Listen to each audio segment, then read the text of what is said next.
Well, welcome back to Reality Benders, guys. We got an awesome guest this week. He goes by Knowledj.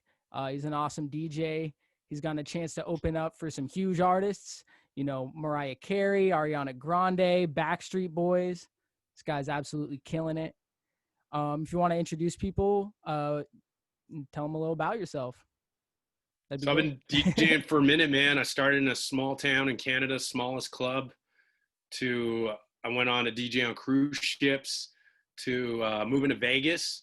And then I got my first gig doing the VIP parties for Jay-Z and Beyonce tour. And then it went to The Weeknd, then Rihanna. And then I started opening for, like you were saying, Ariana Grande, Mariah Carey, Backstreet Boys all over Europe and stuff. So I was doing the arenas, just opening for all those acts. It was pretty incredible. That's crazy, man. So tell me about when you first started DJing. Like, what got you into that kind of realm? Well, that's a good question. So I actually started as a promoter. So I used to promote events myself. I started kind of on a whim. A guy that did hip hop shows came to one of my house parties. I was just a popular guy in college. Okay. So he was like, "Man, how'd you get all these girls to come here?" I'm like, "I don't know. I just told him I had a party, And then he's like, "Yo, I got to get you to promote my shows." And that's literally where it all started. And then a nightclub heard about it. And then that guy hired me to promote hip hop nights at that club. And then he actually needed a college night. He was starting a college night. He was like, I need a guy to do that. Like, do you know a DJ? And he couldn't find it. He's like, well, I got the gear. This was back when sort of CDs were the new thing. Okay. And so he had all the gear and he had records. So he had turntables, he had CDs, and he had all the gear, and I didn't have the gear. So he was like, you can use all my stuff. You can practice all you want. And like, man, I was hooked from the word go. I never thought I would leave promoting, but eventually that's what I transitioned. But it gave me an excellent foundation because as a promoter, I understood what I needed from DJs.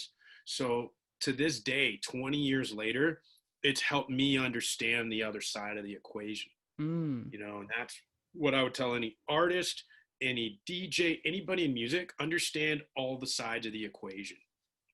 Yeah, that's so true. Like, knowing how the other pieces work is a great way to leverage making sure you do your job right. It's so true. Like, for example, my agency, when I was running my Amazon business, what I did on the side was sell copywriting services and help people grow their own Amazon business. And what was really great about that situation is I had used agencies and I had grown my own business. So I'd seen both sides of the equation. So being able to approach clients as if I was, in their shoes was really easy for me because I've been in their shoes. You know what I mean? It's the name of the game. Yeah. If you're a rapper, if you're a singer, if you're a DJ, if you understand what that other person needs from you, your life, if you can make their life easier with what you do, that's how you get the gig. Yeah. And I've been applying that same principle from this little club I used to do in a small city in Canada to like the biggest clubs I do, to like literally filling arenas with the biggest artists in the world. That's crazy, man. So when you started, DJing more and you got hooked and you're like, I want to see where I can take this. Did you think you would take it to the levels you did? Was that like always the plan? Never. It wasn't the plan at the time. I mean, I was in college for money and banking. So, I had a career. I mean, I have very conservative parents who are like dead set on me, living the corporate life, and then I literally like halfway through college, man, my grades started tanking, and my DJ started going up. But like in hindsight, it was the best thing because understanding money, banking, economics gave me the education and the theoretical knowledge and understanding things on a supply and demand level. So that gave me a whole new mental model of how to understand business as well. And it goes back to even that foundation of what people need. And, when you combine that with economics, when you put it in a supply and demand perspective, you start to understand, we're in a winner take all business. So very few people are reaping the most rewards. So how do you become a person of value in this totem pole?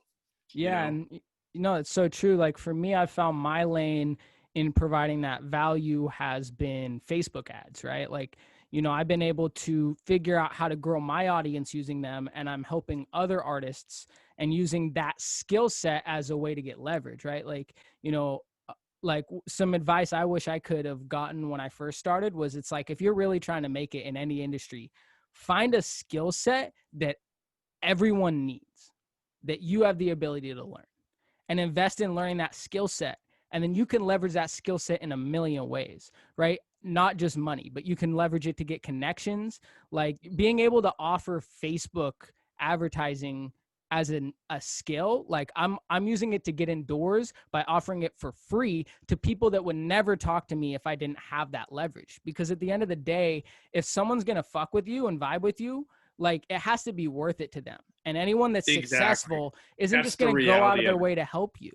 Like they're not going to help you. Exactly. And if they are literally going out of their way to help you like that, chances are they probably aren't that successful or don't really know what they're doing, Or because they it's just just, don't know. Like you can yeah, be successful, but what you've chosen, so it goes back to the supply and demand. So the supply of artists is through the roof. There's a million and one people trying to rap. There's only 1 in 1,000 of these guys trying to do what you're doing. yeah. So what you're doing is not just providing a music, which there's an oversupply of. You're Hmm. supplying something incredibly valuable behind the scenes that in the end actually helps you as well. So that's the beauty. You're double dipping, so to speak, right? Yeah, no, it's so true. And so I was curious, have you always considered yourself ambitious? Like, did you grow up feeling like entrepreneurial? Like, were you that kid For doing the sure. lemonade stand, I, or was I that was just something you gonna bring. I developed? literally had a lemonade stand. Yep. I was Yeah, that kid. I had a paper route when I was 10.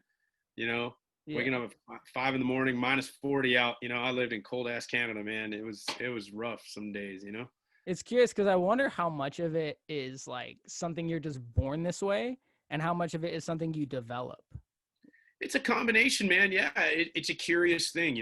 My background, my ethnicity is Syrian, and Mm-hmm. if you actually go into the music business, there's a lot of Lebanese and Syrian guys, behind the scenes. DJ Khaled is Palestinian. Just seems like a lot of Middle Eastern guys get the commerce end of it, and that's what makes them successful. Mm-hmm. Curiously, Steve Jobs, who was adopted, his father was actually Syrian. So you almost wonder if there's, some sort of genetic component to that. You can't help but wonder. My dad was a businessman, but I love music and I've always been creative. So I've been very blessed to have those two strengths, you know. Yeah. Well, I think that's where we connected, was we both have those fascinations, and they're both pulling us like equally. Right? Like I, For on one sure. hand, like I love music and that takes a big part of me, but on the other hand, it's like I'm fascinated with this idea of like building an organization and like building an infrastructure that can, make me money or provide value, or like, you know, I'm trying to build an entity here, right? And like bend reality towards my will, like I talk about with this podcast, right? I And love it's, that name, by the way. yeah. And it's so, but it's like what I'm learning more and more is, I talk about like the keys, the formula to success. It's like finding someone who has what you want, figuring out what they did, and then repeating it. Like that's really the oversimplification of like how to become It's a successful. bit of an oversimplification in that, let's say you find this rapper that's made it huge. What worked for him might not necessarily. He might be. We have to factor luck, and Hmm. so you have to accept the fact that luck is probably not going to hit you. I'm actually reading a fascinating book called The Hot Streak, where it talks about the complex interplay between luck and skill. Um, and the key to success is to understand you got to build the foundational stuff every day and then create an environment where you're favorable to luck. So Mm, a good example like for a guy that. like me is moving. Yeah, so a guy like me, a good example is moving to Vegas. Right, Hmm. I could be head honcho DJ where I grew up. But that's only going to get me so many opportunities. Being in Vegas opened so many doors for me. That's what got me with Live Nation, Hmm. and building there would never have happened if I would have stayed there, right? So there's this like I said, this complex interplay between luck, creating that environment that's favorable to luck, and then doing the right things every day. Well, I That think that's where, talking about what people are doing and repeating it, it's those foundational things like, bookkeeping and advertising and, yep, understanding how to gain attention and understanding how to, you know, like nurture an audience, like certain things like that where, like whatever it is you're doing, you need certain skill sets, and there's a process of how to get those, whether that's, hiring someone to do it for for you, sure. whether that's learning it yourself. But I think you're totally right? Like that can only go so far. There is a, a piece of luck that comes into this, but in order to take advantage of that luck, there's foundational steps you have to take to make sure you're putting yourself, in an opportunity to take advantage of it. Couldn't agree more. Couldn't agree more, man. That's exactly it. It's this. It's. I like the word you said, nurture. It's about nurturing stuff and building even when no one's looking, or no, you think no one's looking. Like right now during COVID, like there's so many opportunities. I hate, and I don't want to sound, I don't want to, it's horrible for all the death that's happened and people catching it, but you know, you do have to look at it as a person trying to succeed in whether it's music or business or anything in life, is find those avenues of opportunity that are created because of this sudden change, Mm-hmm. right? Yeah, Like it's like I do a read this podcast. book, and they were talking about how like during the Great Depression, we were all taught that, everyone went broke. But during that time, there's also a lot of people that made a lot of money from the, status of what happened in the world. So, when everything hits the fan, are you going to be the person that runs and hides? Or are you going to be the person that looks for opportunity and executes? And, You got it. like you said, it's like, that's not to discredit all the shit that's going crazy right now, because it is. But at the end of the day, a Mhm. lot of that you can't change. And if you can look at, instead Exactly. of like reacting emotionally to everything that's happening, if you can look at it from how is this a good thing and reframing it and looking for opportunity, you're going to find whatever you look for. Whether you look for why the world's burning and why we're all fucked, you're going to find that if you look for it. If you look for, Exactly. this is an opportunity where everything's getting taken down and we have an opportunity to rebuild something that's better, like you're going to find that too. You're going to find, ways to make that More happen. than ever now. Yeah. Yeah, literally the world can conspire in whatever way you want it. So like I use the analogy, your brain is a garden. So it's very easy to grow weeds in there. Now with social media is designed to hook you. So we all fall for something called confirmation bias. So like whenever we see something that we agree with, we like it more. So all our social media, Instagram, Facebook, Twitter, whatever, they know that putting your news feed stuff that you want to see actually feeds your ego. So it's super Mm-hmm. easy to just go down rabbit holes that are all kinds of bad if you don't, look at your brain as a garden that has a potential for beautiful flowers, huge, oak trees, or it could be, infested with weeds and bugs, right? Yeah, it's whatever you're plugging into it. That's why, like, we are talking off here about like why I hate the morning news so much. Because it's like all you're seeing every day is this car crash, this death, this is going wrong with the government, this is what's going wrong. Because fear and hate, that's what sells. That's what keeps people's attention. And then Sensationalizes, exactly. when they have your attention, then they monetize that through advertising.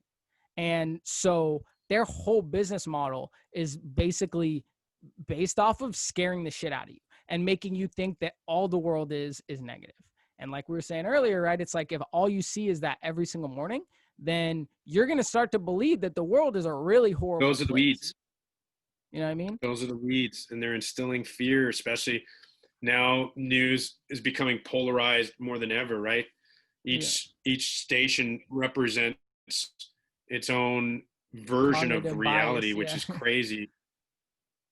Yeah, and Goes you back to that cognitive bias on like, a is Corona weaponized getting scale now, better? right? Is it getting worse? Do I need a mask? Do I don't? Here's two sides that I'm supposedly supposed to trust using supposed facts telling me the opposite opinion with a completely Opposite. opposite agenda. And it's like, what do I believe? It's become so You're right. hard to It know what's it true. goes down deeper, but a lot of it is like a going back to what you talk about foundation, like, for a young guy, you show a real deep understanding of stuff, right? And that, so like, it's important to understand motives and the way our media is structured. There's a YouTuber I love. This guy is called Knowing Better. And he talks about how the media started polarizing back in the 90s with Fox News and sort of propagandizing the news. And that's the problem when you make it a corporate interest. So, I keep coming back to Canada. So Canada, the main TV station was actually, it's private, it's sort of semi-private. So it's kind of like the BBC in the UK. It's government funded, and in doing so, it keeps it non-biased because it doesn't have a profit motive. So Mm, whenever you have a profit motive, it's very easy to skew news one way or the yeah. other, because for a lot of reasons. So So let me it's ask you this. becoming a scary place. What do you do to cultivate a positive mindset? Good question. So I think it starts with being a good gardener. So back to my gardening analogy and being proactive. So being aware of that, being aware of other people's motives, being aware that there are people trying to persuade you. So if an issue is important enough, go deep and try to understand it. Start unbiased, and then, if you really don't know much, like say climate change, for example. Yeah. So let's say you don't know anything about climate. So start with scientific consensus, Yeah. right? So it's understanding what that is. What scientific consensus versus what does one scientist say? So like, back to your analogy, you can have two experts saying, one says mask, the other says none. You know, at the beginning of the pandemic, there wasn't a lot of information. First they said this, then they said that. They get closer and closer as more information, as more data comes in, studies, they reach what's called scientific consensus. So you have to start as an uninformed person with that, Mm-hmm. right? And then as you go deeper into something, now is it okay to disagree with scientific consensus? Only if you know something they don't. And that doesn't mean you're some rabbit hole avid YouTube watcher guy, right?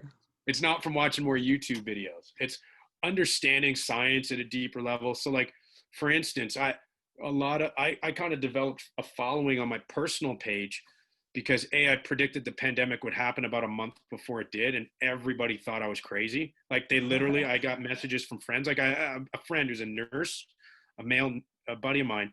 He's like, dude, you realize, like, I'm, as your friend, telling you sound like pretty crazy right now. I'm like, I'm telling you, this is a chair. Like, it's gonna happen, bro. It's just math. And that came from, I have my background in economics and understanding Mm-hmm. statistics. So I subscribe to statisticians, and they're starting to see these models. They're saying, look, there's a greater than 50% chance that this pandemic's going to impact the world. And this was at the end of January. Mm-hmm. So when I started reading this information, I started telling close friends, I started saying, hey guys, this is looking bad. Like, we're reading about it in China. It's about to be around the world. By mid-February, I actually started making posts about it. Then I started talking about masks, started telling people get an N95 mask. And then again, I caught shit. Everybody was like, dude, they're saying specifically don't get a mask and they don't do any good. And I'm like, I could be wrong on this because I'm not a scientist, and scientists are saying don't wear masks. But I was reading studies from scientists in Asia that had experienced SARS, and they were saying Mm-hmm. masks work. And there was countries like Taiwan and South Korea which contained it quickly, and they were using masks. So Mm-hmm. I had a hunch, a educated guess, you could say, Mm-hmm. based on my knowledge, to do that. So I talked about a few things here. I talked about understanding scientific consensus. So if you don't understand something, you have to Mm-hmm. start with that. As you become more expert in something, you might deviate. You might be so cutting edge science is sometimes a little different from what's agreed to. Mm-hmm. So that's okay. But what gets really dangerous is propaganda, right? So this is like, so let's take climate change, right? So you have oil companies, you have all these guys that spend billions of dollars to create doubt. So they're saying, hey, we've got some scientists that are saying climate change is not happening. But when you actually go deep into the research, you realize the overwhelming scientific consensus says it's happening. Yeah. So like, if you're not an expert and you don't know, you need to shut the fuck up and defer to scientific consensus. Yeah. If you go real deep on the latest information from scientists that aren't being paid by big oil companies, mm-hmm. there might be some variance. Do you know what I mean? But you got to be really careful, right? Mm-hmm. So take, for instance, for DJing. I actually disagree with the consensus of what DJs say. I've been DJing for 20 years. Mm-hmm. So I've got skin in the game. I've got experience that I've built over 20 years where I could go to the biggest DJs in the world and I can disagree with them. And I can say, you know what, guys? I disagree with you on this, and here's why. Hey, I've DJed in hundreds of clubs. All you've done is big festivals. So yeah. I've literally done the gamut, right? Festivals to arenas to tiny-ass dive bars. And I can say definitively from my experience, what you're saying about this doesn't work for non-superstar DJs. Mm-hmm. You know what I mean? But that comes from my experience, my educated experience, you know, mm-hmm. and what's happening now is people are, you know, there's propagandists creating doubt, yeah. right? So all they have to do is say, hey, how do they know climate change is happening for sure? Well, we can't say for certain. We're dealing with statistical analysis, which is complex, which is dealing with unknowns based on information from the past, just like COVID. We're dealing with a lot of unknowns. So scientists over time come to scientific consensus based on improving data as time goes along. So when somebody comes and says, hey, remember when they said this? Well, how come this? How come this? How come that? Do you know what I mean? It's all based on incoming information that's going through a rigorous scientific process. And here in the West, we have a very transparent, very rigorous process that does this. Mm-hmm. So it's very troublesome that there's literally a movement of people that doubts it, including our own president. Is it, you know, correct me if I'm wrong, because I was on a lot of pain meds after getting my wisdom teeth out the last time we talked. Did you say that when we talked last time that you're actually an early tester of the vaccine? Yeah. So I'm actually part of one. I'm a part of a double-blind study. So as far as I know, I don't know if I've gotten it, the vaccine, or not. If I took a COVID test and I tested positive for the antibodies, that means I probably got the vaccine. Interesting. So walk me through that process. Like, what made you decide to be a COVID tester? So I really saw it as civic duty, man. Like, mm-hmm. the world's in a pandemic. 200,000 people have died just in the United States from this. Mm-hmm. You know, untold hundreds of thousands more have died around the world. It's incredible that we have the best scientists in the world here that are trying to develop this vaccine to essentially save lives. So if I could be a part of that, hey man, I'm a part of history and I'm doing something noble for my community. So how does that work? Did you just like reach out to them? You're like, I want to be part of this. And then what do they do? Do they just like inject you with COVID? Yeah. Well, it was, they put the word out. So I literally saw a Facebook ad and, you know, I did some quick research. It's the Nevada Research Center. And I called them and they were legit. And they gave me, you know, we talked about it on the phone. It's a you know, they told me the company that's involved. And then I went in, I took a shot. They did a bunch of blood work and I actually just retook. So I had to come back a month later, which was actually 2 days ago, to take another shot. And I have an app on my phone. I have a mm-hmm. thermometer. I have to, you know, they run a. So you have COVID right now? Sorry? So do you have COVID? Well, well, it would be the vaccine. So okay. So you take the vaccine no matter what? Yeah. So I took the vaccine. Okay. Well, it's a double blind. I thought you're supposed to take the vaccine after you get COVID. No. Okay, I could be wrong. The whole idea. So no. So what they do is they test this vaccine on healthy people like me. Mm-hmm. So so it's a double blind study. Which this is, you know, going back to when the president was like trying to say hydroxychloroquine was like this new saving agent. Well, it didn't pass the double blind studies, right? Mm-hmm. And so you had all these people saying, how are scientists? And they're like, well, look, you can't mass produce something without doing really rigorous testing. So double blind means even the people giving me the test Don't know. don't know if it's a vaccine or not. So Yeah. for all I know, it was just a bottle of water Yeah. injected in me. Hmm. So they do this, and then they do some blood, and then they take my blood, and then if I some research lab will then see, okay, did this guy get the vaccine? Cool. Now let's throw some COVID virus into his blood, and let's see what happens. Okay, so Right? are they only giving you COVID if you actually have it, or if No, you no, actually? no, no. So I've got the vaccine. So Yeah. the vaccine means if it works, if someone tried to give me COVID, I won't get it. Hmm. So I'm actually immune to getting Yeah. COVID. Interesting. But if it Yeah. doesn't work or it isn't it, and are they still giving you COVID? No, so they won't give it to me. Okay. So if I got COVID, it would be by accident. Yeah. Someone transmitted it to me. Yeah. Interesting. Cool. Yeah. So So where do you think we're headed in the live event scene? Like, when do you think we're going to start having shows again? it's a very good question. So I work with guys from Live Nation. We're going into speculation. Optimistically, late spring. I'm gonna Okay. I'm gonna try and say by April. Um, Pessimistically, summer Do you think we'll be back by August?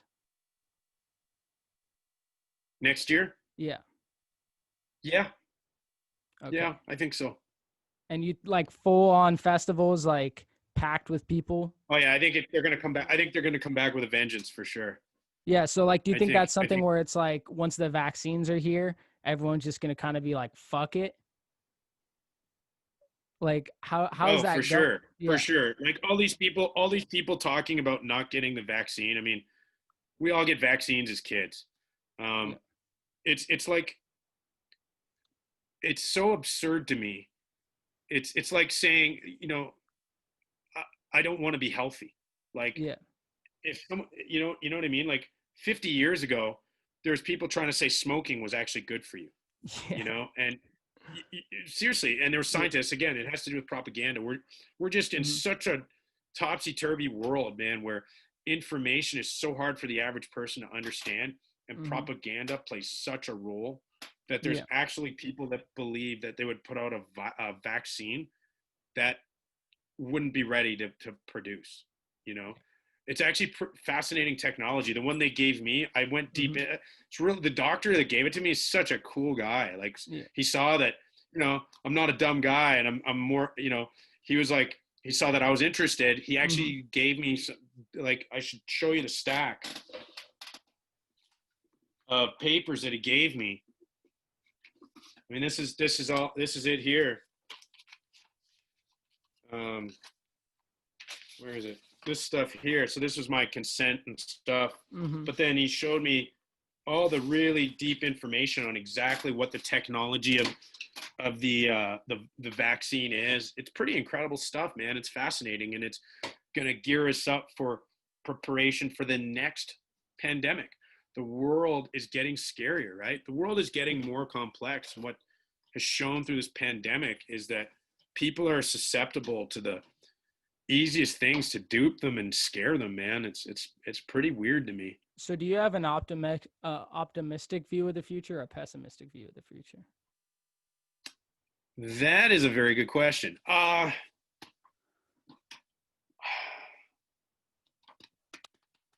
gonna say right now, man, I'm actually somewhat pessimistic. There's key stuff happening that's really scaring me. I Yeah. think long term is good. I think short and medium term is scary. Hmm. Uh, I don't think people understand just how bad this president has fucked up this economy, Yeah. and the reckoning is coming. Yeah. You know, I'll sit. I have a bunch of friends that are Trump supporters, and Yeah. we can't have an honest discussion for two reasons. They're so biased, and they just don't have the background in money and banking that I do. Yeah. So, like, I know stuff on a far deeper level that's happened to the economy in the last 4 years, Yeah. and this pandemic couldn't have come at a worse time. Yeah. So, there was without. I'm trying to keep it as simple as I can for people to understand. But what's basically happened is we've pumped a ton of money into the economy to keep things going during COVID. Mm-hmm. Now that depended on it, us finding a cure and social distancing and everything going almost perfect to work. Mm-hmm. And it hasn't. Yeah. So like the stimulus money's run out. We can't keep printing money. Yeah. And so what's been happening, when I say printing, I'm simplifying a little bit. But what's been happening is we've been injecting literally trillions of dollars into the economy. Mm-hmm. Now, what a banker would tell you is that's all kinds of bad. And it comes at a time where the economy was already fragile Yeah. because we ran the economy too hot for the last 4 years. So when Obama was in power, you know, he inherited a mess. We were one bank failure away from the Yeah. whole world economy collapsing. Yeah. So what people didn't realize, he's going to go down in history in 50 years. He's going to be remembered as one of the top presidents. He really Mm-hmm. averted a world economic disaster. Yeah. So he put a lot of policies into place, and the people he worked with some really smart people that basically slowed down the economy, but and put it on steroids at the same time Mm-hmm. because it had to heal. But you couldn't keep the patient on steroids or he'd die. So the Yeah. patient started getting better, and then along comes Trump, and he's like, I'm just going to keep it on steroids. So he's done the equivalent of keeping the patient on steroids this whole time. To keep And himself in office, right? exactly. Yeah. So now everybody's like, yo, I got a job. Trump's been amazing, this and that. But they're not real. What they don't realize is it's all on borrowed time. Now the pandemic hits, it's a double whammy. On top of Yeah. that, we have all this social discord happening at the same Yeah. time. So So how do you think you adjust? Like, what are you doing to prepare yourself? great question, man. A lot of unknowns. I've bought gold and silver. Gold and silver is a way to hedge. There's no sure things. So again, it comes from a fundamental understanding of what money is, what it represents in an economy, and the potential for what's happened because they've pumped all this money in. So Mm-hmm. what could potentially happen is something called hyperinflation. So that's where, you buy a watch today, this watch is $50. Mm-hmm. Tomorrow it's 55. Next week it's 70. 2 weeks later it's 110. And then it goes like this, boom. And then Yeah. it skyrockets in price. And then all of a sudden we've all heard of those countries like, Zimbabwe and Argentina where, $1 trillion buys you a loaf of bread or Yeah. whatever. Now, I don't want to be doom and gloom. The possibility of that's pretty remote, but I'm just saying that the factors are there that can make that Yeah. happen. So So how do you we've hedge? You broken a lot of silver and rules. gold, right? Yep. Now, Bitcoin possibly.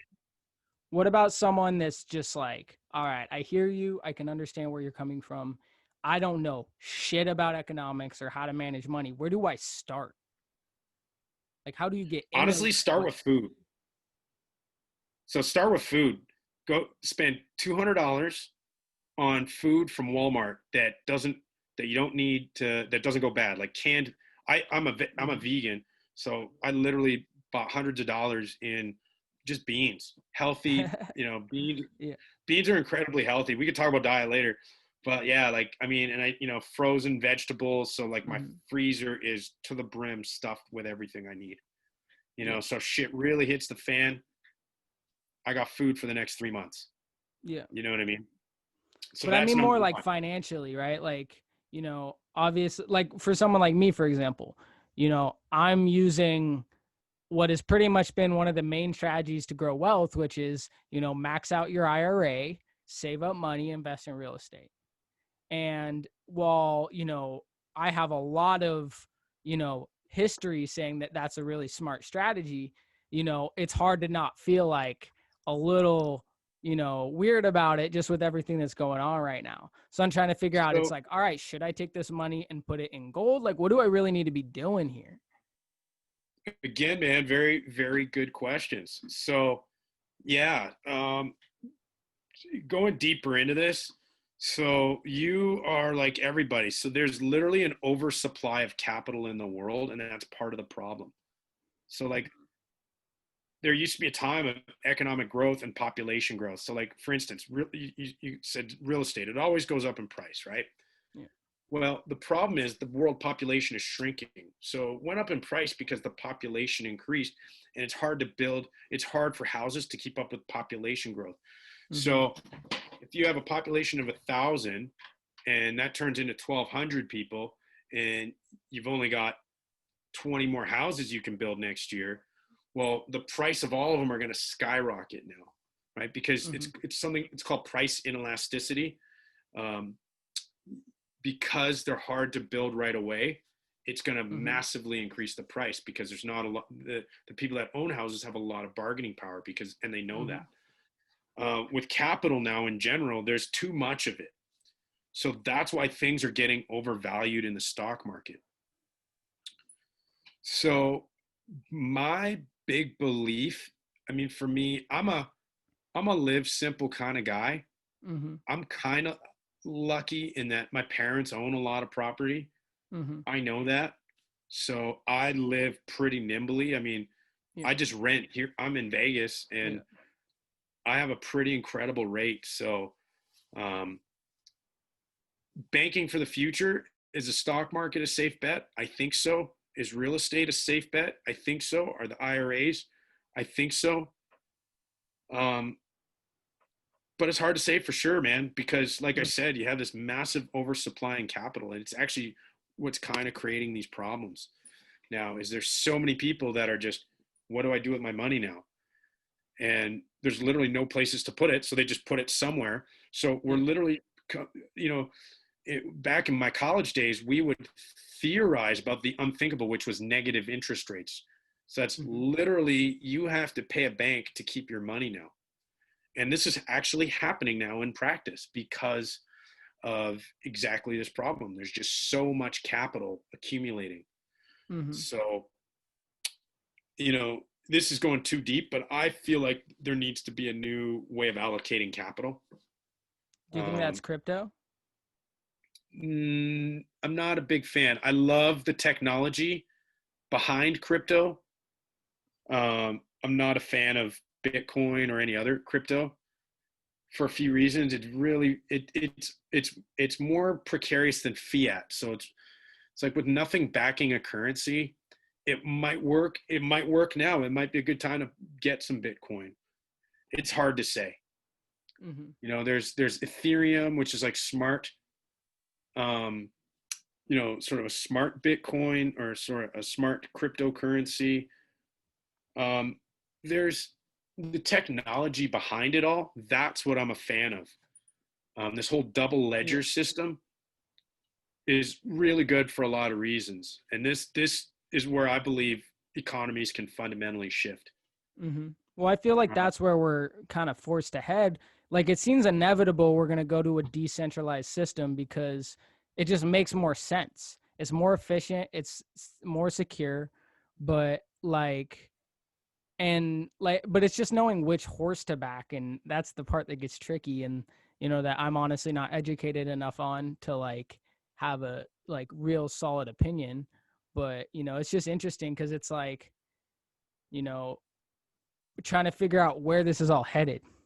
You know what I mean? well, yeah. So for me, like I said, what's interesting about what I love about crypto is blockchain. Yeah. So blockchain is the technology behind crypto. So part of the problem with crypto, the biggest issue I have is people don't understand it. Whenever people don't understand, they just jump on the mania of something. That's all kinds of Mm-hmm. bad. So Yeah. you get this overvaluation based on, have you heard of the tulips of the Yeah. 1600s? Yeah. Yeah, It's the it's the bubble. same. Exactly. This is what creates bubbles, right? So, but the technology is fantastic. But blockchain is basically gets rid of a middleman, right? Yeah. So, what I would suggest to anyone listening is find out about blockchain and all kinds of the cool stuff it can do. And I would say your biggest investment should be in your human capital, like what you're doing, right? You're getting Yeah. into Facebook marketing, and then just surround yourself with smart people with emerging technologies. I think blockchain's the future. Ooh, I think what you just said actually made me realize what the answer is here. What you should Sure. really be investing in is relevant, monetizable skill sets. Boom. That's what you Boom. should be investing in, because that's real, that's tangible. And if you can solve someone's problem, they're going to pay you. You're You know what I mean? exactly right. I think that's And where the real answer is. Obviously outside of that, it's like, all right, cool, but what do I do once I monetize that and I have this money? But at the end of the day, it's like, if you're in a position like I am, where like, you're not super set, like you're still trying to build an infrastructure, like really investing in, building a brand, but then also building skill sets that you can leverage. That will always pay you. There'll always be, you're exactly right. There's always going to be someone that needs your marketing services. yeah, There's exactly. always, and diversify your skills. Like, I'm currently working with these amazing headphones, and a big part of it is just literally being um, the guy's right hand man. Like, I Yeah. can pretty much do anything and everything he needs from a marketing standpoint. I can do his media, I can do his editing, I can do the Facebook ads. So building on those skills is a Yeah. really big thing, and then knowing how to, then building a system based on that. Yeah. But I'm a big believer in understanding the fundamentals of stuff, man. I really don't like people that just want to quote unquote get rich quick. Yeah. So like, in your case, Facebook ads is probably not what, I mean, I'm sure you'd love to do music all day, Yeah. but the fact that you've dived into it says how much you love music, because Yeah. essentially you're doing it to subsidize your career and to fast Yeah. track your career. Oh, And I it's mean, give that's it's that's so true. It's not that I love doing Facebook ads, it's that it's a clear-cut path to getting what I want, which is a music career. for You sure. know what I mean? And And, financial and I think stability. so, and it's about loving the process. Yeah. So many artists I find don't love the process. They love making music, but they don't love the process of the music business. And that's one of the toughest things. Um, I've had challenges working with artists because of that. Yeah. You know, there's a bit of a selfishness I find most artists have, and I think maybe it it's just from comes with the territory. I think that selfishness stems from a need to survive. Right? Yeah, and it's an Yeah. insecurity But it's for also sure. like, I think a big part of like making it in the industry is why you're doing it, right? Right. And if you're doing this for the fame and the clout, like you're just fucked, because Yeah. that's very, very little people end up being in that position, and it takes a lot of work and a lot of luck to get there. So if you're doing this for that reason, you're either probably never going to get there, or you're going to get it and that's not a solid reason, and it's not going to make you happy. You Right? nailed it. You're on the right track, man. Yeah. If there's something I've learned is music with all its beauty creates a lot of unhappy artists. Yeah. It's kind of tragic to me, how much misery it creates behind the scenes Mm-hmm. that people aren't aware of. And then when I see the superstars, most of them are pretty happy, that most of them are in a good place. Mm-hmm. And I learn a lot from those guys. I learned a lot just by watching the Backstreet Boys every day. I Mm-hmm. toured with them for like 3 weeks, Yeah. and watching the way they interact with themselves, their families, their fans, blew my mind. Blew Yeah. my Well, mind. what's the biggest thing you took away from opening up for all these big artists? Like, what'd you learn from them? Like, what? Like, let's dive into that experience, because this is Sure, definitely something that most people haven't been able to do. for sure, for sure. Well, it comes back to that fundamental that we talked about at the very beginning. It's understand. So essentially, they are my client, right? Yeah. Pretty cool to say, hey, I've had clients such as, they're the ones paying me, right? Yeah. So I've got to do what they want. So part of that is understanding what they need. So, Mm-hmm. you know, and fundamentally as celebrities, they really do have challenges that the average person doesn't have. Mm-hmm. You know, they're on camera, quote unquote, every minute they're in public, Mm-hmm. and then some. So like their backstage time is incredibly, incredibly valuable to them. Yeah. So you absolutely have to respect that. Mm-hmm. That's the only time that they actually get to act normal.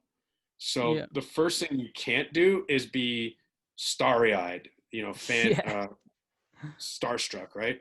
Yeah. So, literally you have to treat them as people. Yeah. Um, you know, and everybody around them treats them as people, Mm-hmm. which means, don't talk to them unless there's a reason, or if they approach you, great. Mm-hmm. One of the hardest things is when I'd go to a city where I'd have a friend, and everybody'd want to come backstage with me, and Yeah. it's honestly one of the things I dreaded the most, Yeah. because my friends just don't like it. Just They don't I'm understand just the dynamics. they don't get how serious it is backstage. Yeah. It's very unlike anything you've seen, right? Because you've got to have fun on stage, but you've Mm-hmm. got to be incredibly focused. Yeah. And it's very, very hard for the average person to understand that what I'm doing is fun, but it takes an incredible amount of focus. Mm-hmm. And it's hardest when it's the people that are close to you that want a piece of that. Yeah. Interesting. So, yeah, so it's like, when I did a couple of the tours with Rihanna and Jay-Z, and the weekend, and I'd go into Western Canada where I'd have a lot of friends. A lot of them would hit me up, and I would literally just turn off my Facebook, just not respond, and then they would hate you. And what they don't understand is, like, A, how many people are messaging me right now, and B, what's at stake for me, Yeah. how much, that's one of the biggest challenges, is conveying what's at stake to the average person. And this is stuff that the average artist doesn't get, because all they look at is what's on camera, what's on They just see Instagram. the highlight reel. They even don't see even behind the even when an scenes. artist shows you what's going on backstage, it's not really what's going on backstage. It's what they Yeah. want you to see Yeah. backstage, Yeah. Yeah. right? It's all choreographed, Mm-hmm. right? So, but that being said, I'll say this about every artist I've had the fortune of working with. Um, they're all way, way, way cooler and down to earth than the media would suggest. Mm-hmm. I'm sure everybody's heard the rumors about Mariah Carey.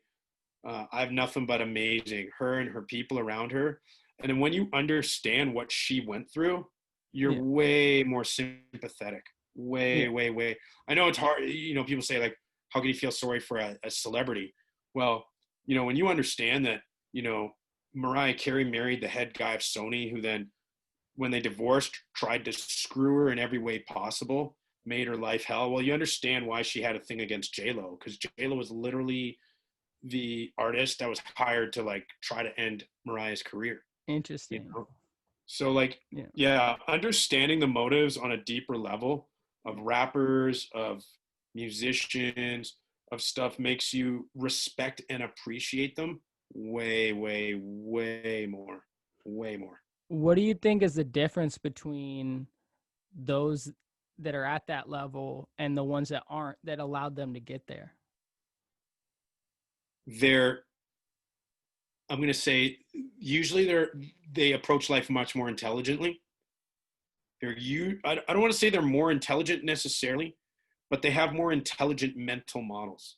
I find a lot of artists have very self-defeating mental models, and I haven't met a superstar yet that has these kinds of mental models. So can They you give an all example of how, like, maybe they approach So a it in good a more example, I'll use yeah. the Backstreet Boys. Yeah. What absolutely blew my mind was how much they still, 27 years later, truly care about their fans. Mm, They literally remember a lot of their, like, super fans on a first name basis. interesting. Like, that's nuts. Yeah. That's nuts. Yeah. I literally saw them say, "Oh, hey, so and so, good to see you again." Yeah. Yeah. What? These are guys with Yeah. millions of fans. Yeah. Do you understand how, like, these people, why they love them so much? It's because they truly. I remember AJ backstage asking me, "So, what do you think of our fans?" I'm like, "Are you kidding me? They truly are." I mean, they truly are the best fans I've ever seen. Like, it just Yeah. blew my mind. Their interaction with their fans blew my mind, and yet they had these super Mm-hmm. balanced family lives backstage with their wives and Mm, kids. Usually, my dressing room was, like, next to the kids' room, so I got to yeah. know their kids, and you Nice. know, Yeah. and and how down to earth they all are. Mm-hmm. A good example, probably one of the greatest moments in my music career was my final day with them. Mm-hmm. So, do you know the song Sandstorm? Maybe. I don't know. I'd have to hear it. You probably know it, but you just don't know you know it. Yeah. It is an absolute classic that came out 20 years ago. Mm-hmm. It's the electronic song. Dun-dun-dun-dun-dun, Yeah, yeah, yeah, dun-dun-dun-dun-dun, yeah, yeah. I know that song. Yeah, I dun-dun-dun-dun-dun. know that song. Anyway, yeah, it's a Yeah. classic, right? Well, my last day of the tour was Helsinki, Finland, where the artist that made it, Darude, is Yeah. from. Oh, okay. So this is a crazy story. So we we had some mutual friends connected us. So Darude's, I'm asking, hey, can I get tickets for my family? No problem. Then he's like, hey, would be any chance, I can come backstage, meet the Backstreet Boys? I said, I can try. You're not gonna believe this. It's my last day of the tour. So they might be, there's a good, anyway, Yeah. probably. So long story short, I have Darude backstage with me, and we're planning to do this thing. So we're gonna play Sandstorm, and he's actually gonna come up on stage and wave the Yeah. Finnish flag with me. Oh, nice. So we got this all planned out, Yeah. right? And who walks in? Howie from the Backstreet Boys. Oh, there you go. So I'm literally sitting here with two opposite ends of like my era when I started DJing, some of the Yeah. greatest names. They've never met each other, right? Yeah. So I'm literally talking shop with these With like absolute these legends. legends. On top of that, my mentor from Live Nation, Yeah. who's literally the production manager for Metallica, they happen to be having 2 down days in Scandinavia, so not far Mm-hmm. away. And I think it was Yeah. Sweden, or he flies out to come see me. Oh, hell yeah. So this is a room. So being the incredibly cool guy that my mentor is, Mm-hmm. he's actually filming this for me. Oh, Like, that's what a nice. cool guy he is, Yeah. right? So I've got these treasured memories that I Yeah. won't put. I've put some of it on social media, but I haven't Yeah. put all of it. Yeah. And so me and Darude are big hockey fans. Mm-hmm. Finland just won the World Cup a week before, so everybody's hockey crazy in Finland right now. So we're wearing hockey jerseys. So Howie sees this, right? Yeah. He goes, "No way, you're not gonna believe this." Comes back 2 minutes. He goes, "Give me a minute." Comes back 2 minutes later. He's wearing the hockey jersey autographed by their team captain that just was with them and gave them the jersey as a gift from Finland. Nice. So the three of us are wearing Finland hockey jerseys. I'm getting the photo op of a lifetime. And then the ultimate gift ever. They come back a few minutes later, and you can see that jersey on my wall there. Yeah. Or sorry, yeah. Yeah. Sorry, it's hard to see in my cam. No, I can see it. That's the jersey. They actually gave it to me as a gift. Hell yeah. Incredible, That was right? probably crazy. Incredible. So do you get nervous when you go on stage? In those, I do. Yeah, they're the only ones, especially in the beginning, because I'm dealing with crowds from foreign countries. So I've learned how to play in foreign countries really well.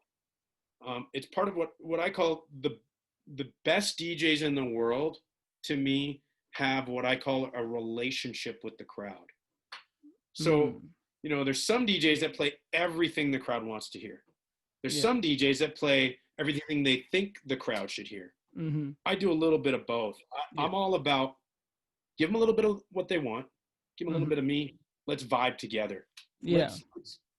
Let's get them so excited. And part of that for me was connecting. So they love American everything. They love American culture. Okay.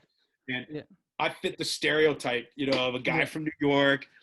And like I get like super aggressive on a mic, you know what I mean? And like and they just love it. Yeah, they love it, right? So they ate it up. So I'd wear the New York Yankees hat or the LA Dodgers because that's how they picture American guys, right? And so what would really win over any crowd was I would learn key words from their language. So I'd usually have a DJ friend or someone there that would teach me. So they'd come backstage with me and like they would tell me a word and I would write it in English. So phonetically, I would pronounce it how perfectly. to say it. That's funny. The same thing happened to me in Cuba, because the DJs that invited me out to that gig, they're from Cuba. And so they're Right. like, when you come out, just say "Que bola Cuba," which is just like "What's up," basically. And Totally. same thing. It was like they'll just love that. Yeah, So the key is do a little bit of what's up, what's up, yeah, Berlin? yeah. And then start saying stuff in German. And they wrote about it in the papers the next day. Oh hell yeah. My buddy is the DJ in Germany. He's like, dude, they wrote about you in the paper and said you spoke perfect German. It was my buddy that taught me the words, and they were blown away because German words are hard to pronounce, Oh, I bet they're very right? like I don't even know the word. Like, Yeah, yeah, they're hard to pronounce. So like I said, I'd be like, okay, what's that word? And I would write it in English. yeah, in a way you So understood. I would so I would say, and I would practice them over and over and over and over till I got them perfect with my friend, to the point where people thought I was a native speaker. Like Hmm. I had another friend in Italy when we did like Milan. He was actually a British guy, or he's half Italian, half British. So he grew up from a young age in Italy, but he also spoke English, so it was perfect. So Hmm. he gave me the exact pronunciation. It was awesome, right? That's what's up. And like security it just blows their minds because they've never Yeah, seen DJs do stuff like that, right? yeah, And then I'll wear like a lot of these jerseys here, they're national colors, right? yeah, So I'd wear these jerseys on stage, right? yeah. To win people over. And it's all about winning over the crowd. But back to the skill set. So, from doing so many shows, I know my way around technical issues, whatever. And my very first show was in Portugal, the very first day of the Backstreet Boys tour. Hmm. You're not going to believe it. I literally had my computer, my DJ gear, crapped out with 15 minutes to go. Oh no. It In was your set? it was literally the scariest moment of my life. So I had my assistant go up there to prep my stuff, Yeah, and I could tell right away something was wrong. And he's yeah, a DJ, so he can troubleshoot. And the yeah, fact that he was up there for more than 5 minutes, I knew something was wrong. yeah. So picture this: there's no curtains. It's just out, and it's like a triangle. So like Yeah, my DJ gear stood right out, yeah, and I went up. So I'm begging the production manager. I'm like, look, man, you gotta let me up there. You gotta. He's like, no, you can't till you start. I'm like, man, there's issues. I gotta fix them. I gotta fix them. I gotta fix them. Anyway, 3 minutes to spare. He lets me on stage. The crowd starts erupting, and I'm like, I've never been that scared in my life. I'll be how honest. many people? 20,000. So you're just like, fuck. 20,000. I was like, I'm fucked. Yeah, I went up on that stage mentally preparing myself to not have that set. yeah, And that goes, we could talk about that too, about mental preparation. yeah. And believe it or not, it kind of relaxed me. Mm. And I went up, I'll never forget, when you share a moment with someone, I went up with one of the Live Nation techs, and there's literally 20,000 eyeballs on the two of us Mm. while we literally troubleshooted every cable. So Yikes. we're troubleshooting everything. Nothing's working. Yeah, And we're literally joking around with each other. I'm like, hey, no big deal. There's only 20,000 people watching. I was like, yeah, no yeah. big deal. And I literally came to the conclusion it wasn't going to happen. Yeah. And so I literally shut down my computer. And I thought to myself, why not just reset everything completely? So Mm. I said, okay, let's just shut everything off. We shut it all off. Hallelujah, it worked. Bro, every technological issue, I swear to God, can get fixed by just turning it on and off. It's crazy. It's like 99% of the time. That's what all I you gotta know, do. right? I can't believe I didn't think of that from the beginning because I was looking for a quick Yeah. answer, right? Yeah. I can say that in my 20-year career, in my life, I have never gone from a lower low to a higher high Oh yeah. You probably in the killed it that span of, night then. oh man, I actually posted a story about it as a throwback Thursday a few months ago. Mm-hmm. If you go on my Instagram, where Yeah. it shows a fan actually taking footage of me Mm-hmm. in the crowd, and then me talking about what happened. Yeah. and incredibly, I was only about 3 minutes off of my start time. Interesting. Yeah. So like we did it, it didn't feel like 3 minutes. It felt like hell. Well, to kind of stem It off of felt, that, it's crazy. I'll tell you a story about so me and a friend opened up for Joyner Lucas in Seattle. And the day right. before we went, he threw one of his songs in like last minute to the set list. And he threw it in Uh-huh. right before my song where I go really hard. Right. And during his song, This is Joyner Lucas. what? What was This is that? Joyner Lucas. Yeah, this is when we opened up for Joyner Lucas, right? So me and my friend, we're both performing together, right? And I blew my voice out during his song. So coming into my song, like my voice was shot.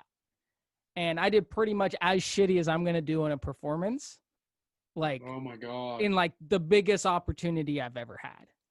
And I still signed my first autograph that night. I gained like 15 new fans. I actually had a guy hit me up the other week that's like, hey man, like I don't know if you remember me, but I saw you open up for Joyner, like you fucking killed it. It's Nice. just like what it taught me was it's like, dude, people are there to have fun, right? They're not fucking music critics. They're not there to like judge every syllable. And even if you fuck up, they probably don't even know, right? So what people fucked with me that night wasn't my performance, it was my energy. So what it taught me was it's like Got it, as man. long as you bring that energy, people are gonna match that, right? So 100%. Couldn't so agree more. coming into my gig in Cuba when I was performing in front of 6,000 people, it was the first gig I ever had where I wasn't nervous. Really? Yeah, because I knew as long as I went as hard as I could that they were going to be hyped. And that's What exactly a what cool happened. attitude, man. You know what I mean? That's exactly what happened. And it gave me the control cuz and you know what's funny? My speaker during that set, you know how they have like the speakers that play back at you? Yep. During a transition from one song to the other, where it's like right at the drop. This is like EDM music I'm rapping to. So it's like right at the drop when I got to be right on, like right before the transition, the speaker malfunctioned. And so Oh God. coming back to me at like a half-second delay. So it was like out of time. So if I was like, Oh yo, God. it'd be like, yo, yo, yo, yo. Right, right. Like, so it was fucking up my timing. And like I fucked up the transition because it was all off. Because of the drop. Yeah, yeah. Yeah, but then I, just, paused for a Just go second with it. and just went with it and just came back in when I could. And I bet you no one even fucking knew. No. You know what I mean? That's the key thing. That's the difference between an amateur and a pro. An amateur tries to make a perfect set. A pro tries to make a killer show. You know what I mean? Like if you're sitting there practicing a set to perfection, you're not allowing nuances, which are to me what makes a show a live show, right? Yeah. If everything was choreographed perfectly, then why not just watch a recording, Yeah. right? So then you get to learn that screw ups are not only okay. Hey, that's what makes it real. Yeah. You know what I mean? And like you said, man, people love it, except for the haters. But who cares?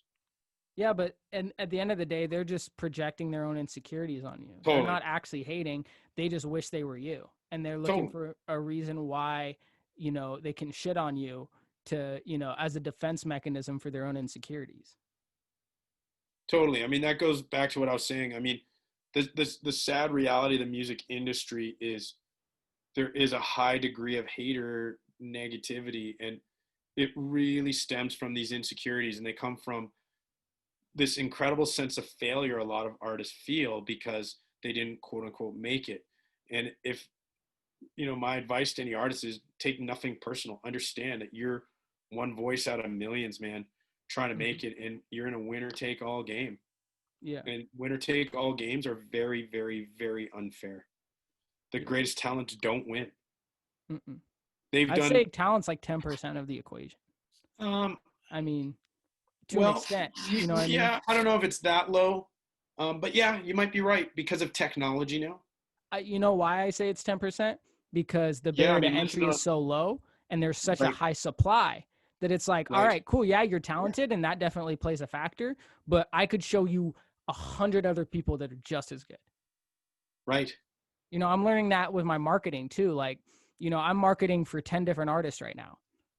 some of the songs that like I thought were going to do the best are doing the worst. And everything in between. Songs I thought, were all right are killing it. Songs that I thought were all right are doing all right. You know what I mean? And And what I'm guess what? realizing is like the variable, it's there's so much more outside of it in between, like when are the algorithms picking it up? Who's seeing it? When are they seeing it? Where are they seeing it? Like, do you have a connection that can get you on the radio? Do you have a connection that can get you on tour? Do you have a connection that can do this? Like, there's so much that goes into this. It's fucking crazy. And, yeah, talent helps and is definitely important, and you can't have longevity without it. But there's so many talented people that don't get fucking anywhere. You are such a sharp young guy, dude. It's incredible to me that you're 24. Yeah, thanks, man. It's incredible. Honestly, I'm blown away. I'm blown away. You're talking like a guy that's been in the game for over 10 years. There's guys. Because I'm obsessed with it. And I am too, man. I think we're both like obsessed with this shit. And like, to me, what tells me you're such a pro is when you say, I don't fucking know, man. All I can do is do this. And by the way, science would completely agree with you. They've literally run these scientific tests, and they've tested a bunch of different variables, and literally nothing sticks. Nothing. The only thing is you can accumulate over time. That's the only factor. And then you reach something, and then you reach some sort of catalyst that makes you go like this. And then if you reach another, then you do that. Mm-hmm. So you need a couple of catalysts in a row, and then you'll do that. Yeah. And well, especially with the internet, right? Like the total game has changed now because there's no gatekeepers anymore. So now it's just strategy and leveraging the tools properly. But let me ask you this. So you talk about, having a mentor at, what's that place called again? Live Nation. Live Nation. So Live right? Nation is the biggest concert company in the world. Yeah. So what have they taught you, and what have you learned working directly with Live Nation? Like that you'd say is the biggest things that artists need to make sure they're doing in order to get opportunities, whether that's, gigs or touring or anything in that realm. Live Nation, understanding professionalism.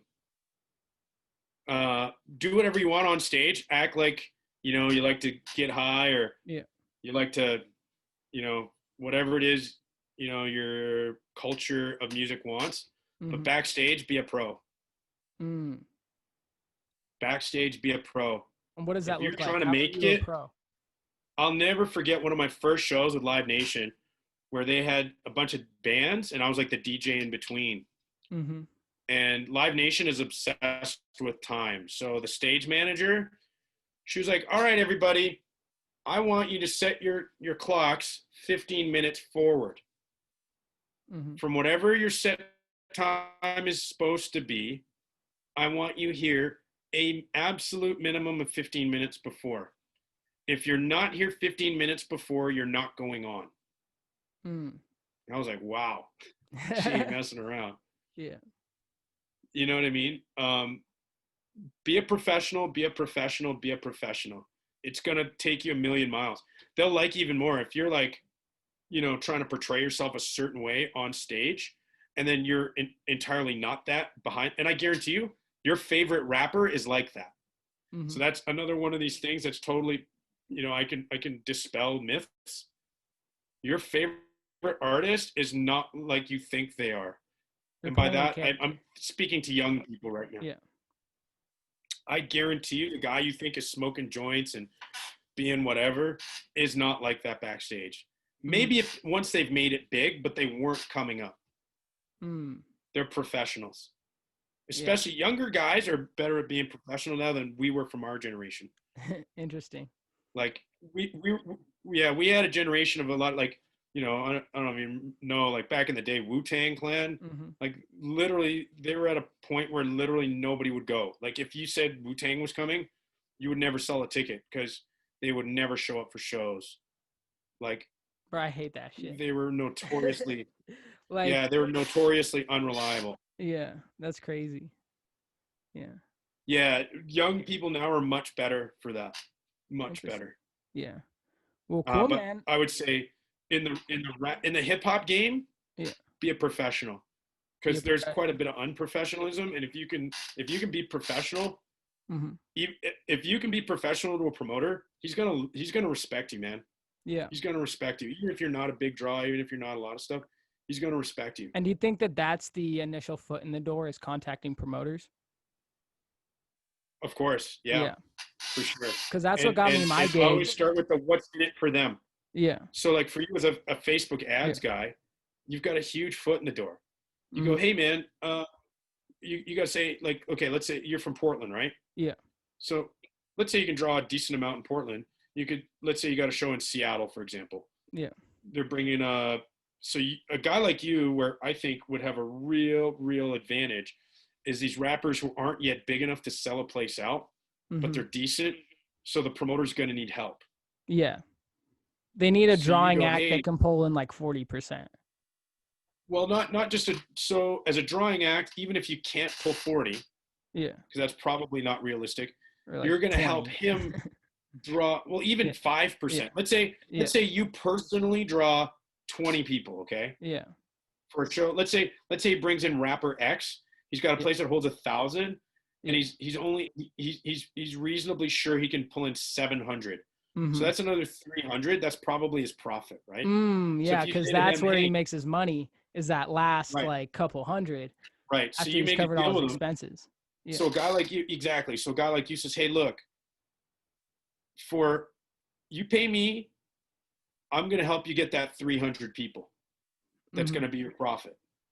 Yeah. So here's what I've done in the past, and here's what I can do with ads. Yeah.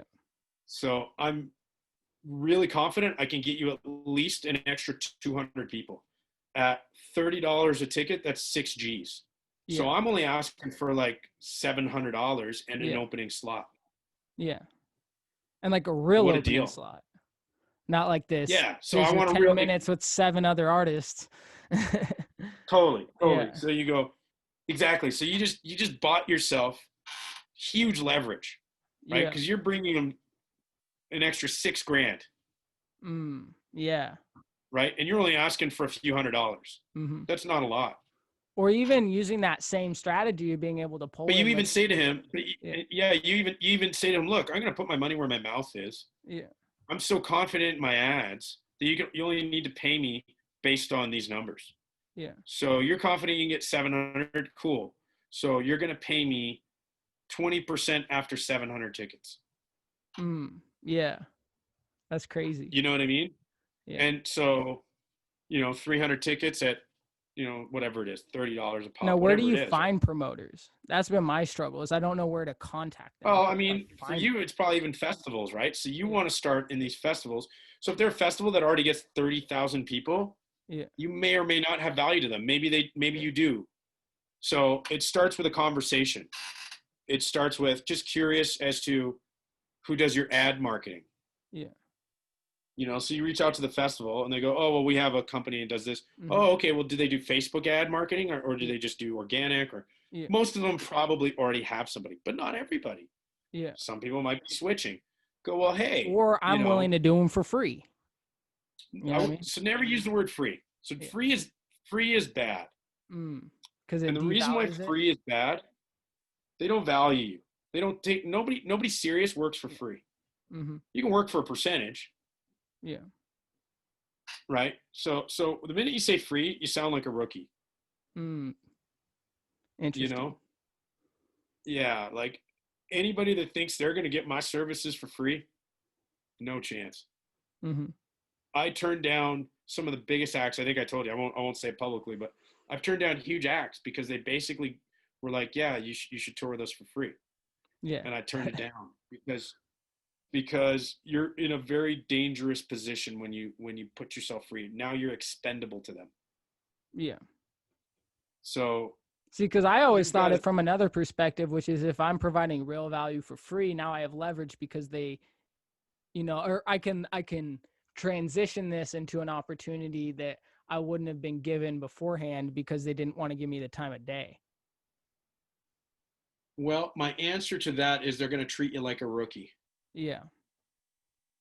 Because I wouldn't even like it would have to be such a huge caliber thing that I would derive so much additional value for me to do anything for free. because Mm-hmm. it's not free. It's gonna cost you money. Yeah. So you need to price yourself in a way that makes you better than their next best opportunity. So Yeah. back to my acts. I book with these superstars. Mm-hmm. So I charge a pretty, it sounds to the average person probably sounds like I charge quite a bit. You know, Mm-hmm. I'm on stage for 30 minutes and I'm making how much? Yeah. But what they're not realizing is I'm giving them an all-in price. Mm-hmm. So I'm shipping myself there, I'm flying myself there, I'm doing everything. Yeah. I'm just literally, you're getting an act that shows up on stage and Yeah. performs.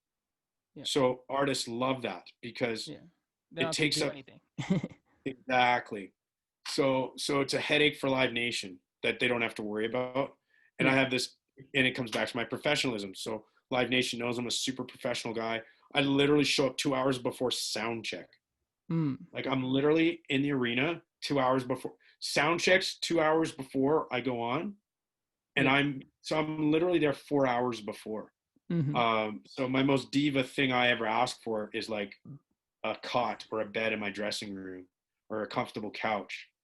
Yeah. Because, I literally, I'm like, well, why should I sit in my hotel room when something could potentially go wrong? Why not just be at the arena? And be ready to So go. Yeah. I'm usually there like way early.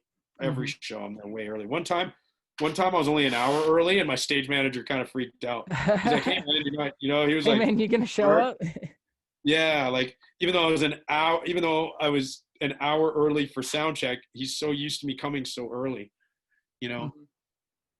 Mm-hmm. Um, so back to your original question.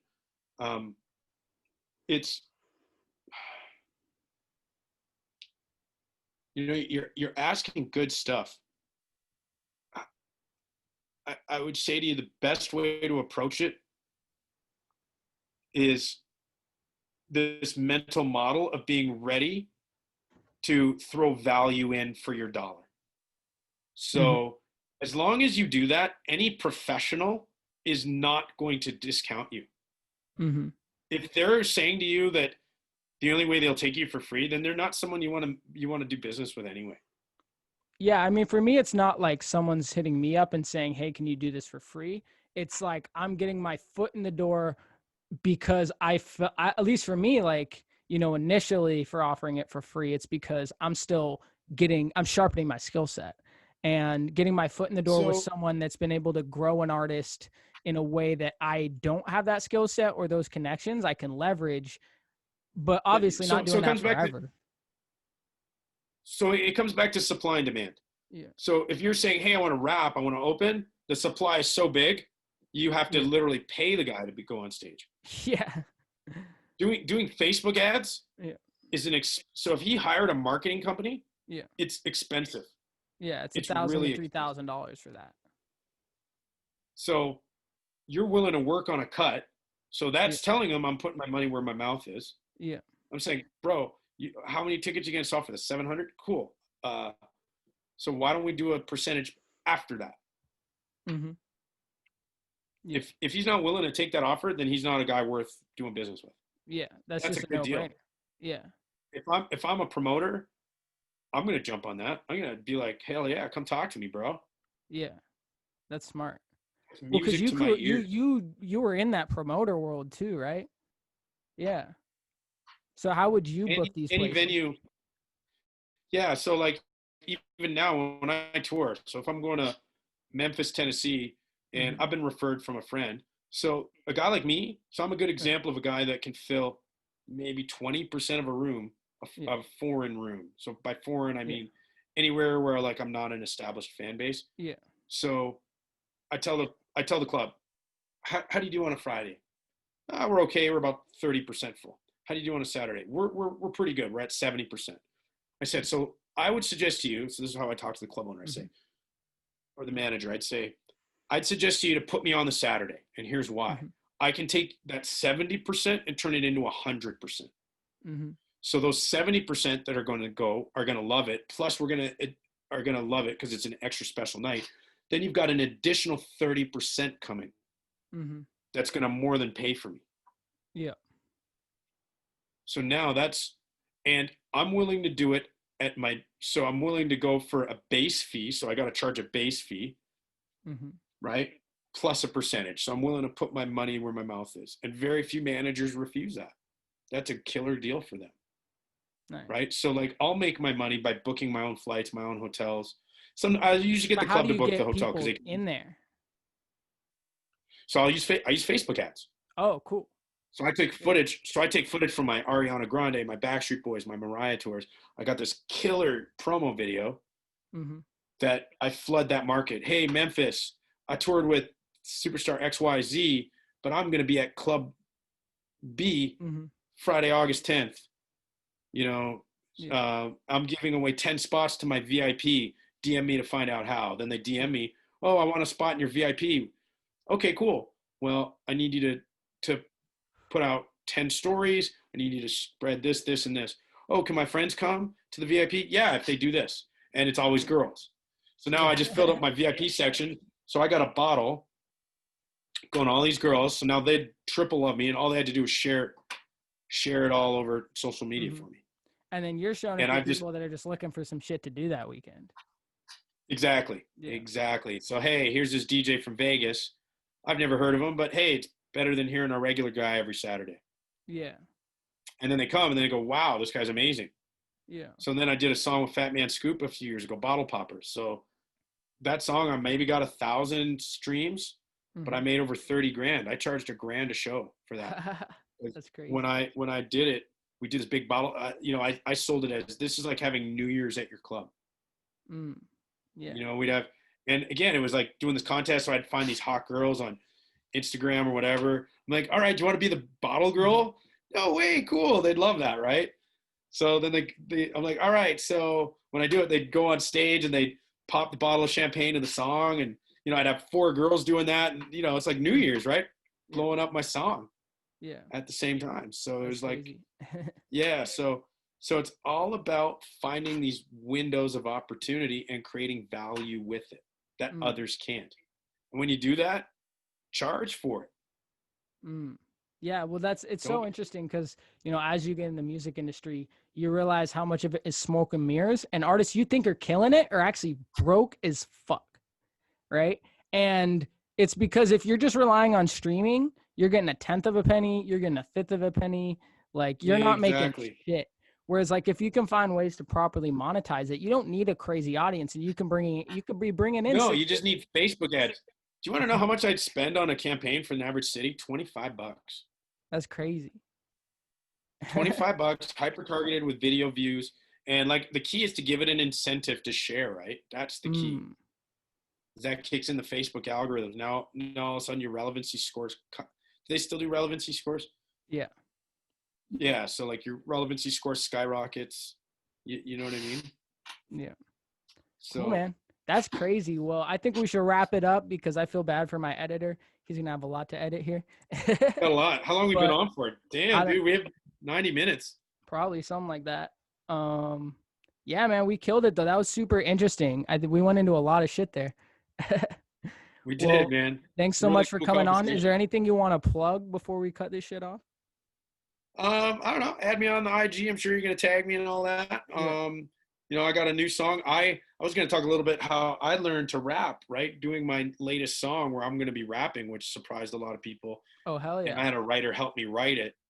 And it's a tough rap. Like I really had to learn breath control, and I have a That's whole new so appreciation important. for rappers. Yeah. That's the hard part is the Breath breath control. control. And then also just tone. Because you can have really good lyrics, but if you don't know how to sell them, it doesn't matter. I couldn't agree more, man. Yeah. Cool, I man. couldn't Well, we agree more. killed it. I'm about Love it, to, man. tag you in all this shit. You bet. You send me And some stuff, and I'll promote it as well. yeah, I'll man, be I'll shoot happy. it over. Sounds good. You bet. Yeah. Great.